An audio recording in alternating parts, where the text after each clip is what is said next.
చెప్పడానికి ఏముంది, మనసు ఆశా నిరాశల మధ్య కొట్టుమిట్టాడుతుంది. సుధీర తీరాలకు సాగిపోవాలనిపిస్తుంది. స్వర్గపు డంచును టచ్ చేయాలనిపిస్తుంది. ఆకాశం భూమి కలిసే చోట కుర్చీ వేసుకుని సెటిల్ అయిపోవాలనిపిస్తుంది. అలాగా అయితే పుంజు కోతకొచ్చిందన్నమాట. కరెక్ట్ గురువు గారు. గుండెల్లో కొక్కరోకో అనే శబ్దం వినిపిస్తుంది. అయితే అదే అంటే అదే అదే అంటే అదే అంటే ప్రేమతో పన్నమాట. ఈ వయసులో మనకు కూడా అంతే గిలగిలగిలగిల కొట్టుకున్నామండి. అలాంటప్పుడు మీరు ఏం చేసేవారు? నేనా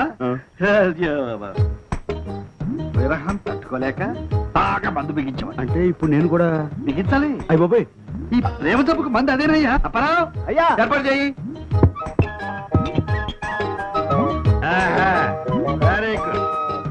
కూర్చో.